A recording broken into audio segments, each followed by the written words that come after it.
Hey friends, welcome back to another children's sermon. It is good to be with you.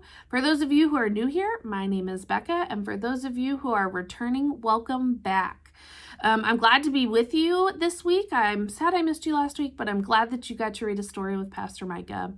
This week we're getting back to it, and we're gonna talk about the gospel reading today. So our gospel comes from John. Do you remember where John is in the Bible? That is right. John is in the New Testament, and it's the last gospel. So it goes Matthew, Mark, Luke, and then John. John is the fourth one. And so we are going to read today about how we're going to talk about how Jesus was an excellent problem solver. So my first thing I want to talk about, though, is can you think of the biggest thing ever, and how would you move it? I think the biggest thing that comes to my mind is an elephant, and how would I move an elephant? Do you know how much elephants weigh? They weigh tons. I can't just pick up an elephant and put it under my arm and carry it. It wouldn't fit in my car anyway, so I couldn't drive it around, and I couldn't use a little hand truck or a trolley. I couldn't put it on my bike. I think I would just have to trick it with peanuts or a snack, to get it to come to me or get it to move. But if it didn't want to go anywhere, it couldn't, which would be a big problem, especially if I needed to take it to the vet. So, like that problem, where how am I going to move this elephant to the vet? Jesus had some problems in the gospel today too. Actually, he had a couple. So I'm going to tell you. The first one Jesus was with a crowd of people, and they were hungry. Some say there were 5,000 people and they were hungry. So what do you do with 5,000 people, and how do you feed them? The next one was that this same crowd was really excited about Jesus and all that he was doing, and they wanted to force him to be king. Could they do that? The third problem was that the disciples left Jesus with the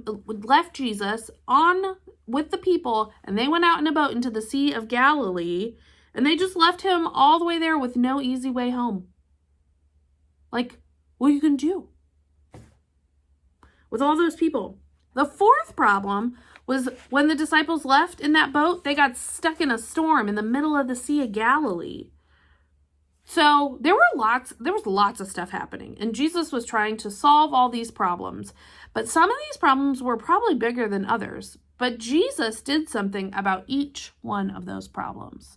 So there were 4 problems. Do you remember what they were? The hungry people, they wanted him to be king. The disciples left him, and then the disciples got stuck. There were so many problems. But Jesus feeds the crowd. He avoids the demands of them wanting him to be king. He walked on water to save the disciples. And then he transported the boat and everyone in the boat away back to land to avoid the storm. I don't know about you, but those are some pretty incredible solutions to some pretty big problems. We have problems too sometimes.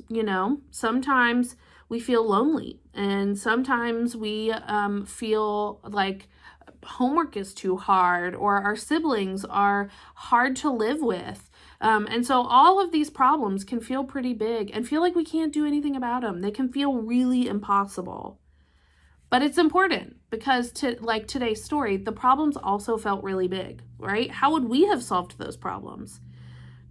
But Jesus solved those problems because God was with Jesus. And God is with us. So our problems are big and small, will never be alone because God is always with us. And with God's help, we will know the best way to get through our problems, and especially the ones that feel big and scary in front of us. And like Jesus, God will help solve our problems. God will also help solve the problems of other people too. So with God, we can do lots of things, and we're never alone. God loves us too much to leave us alone and to not help us when we have hard problems. God will help lead us to the right thing to do and lead us through our problems. So there's never a problem that is too big or too small to ask for God's help. All right, friends, if you want to read along in our gospel today about all of Jesus's problems and all Jesus's amazing solutions, you can look up the gospel in John 6, verses 1 through 21. All right, friends, till next time. See ya.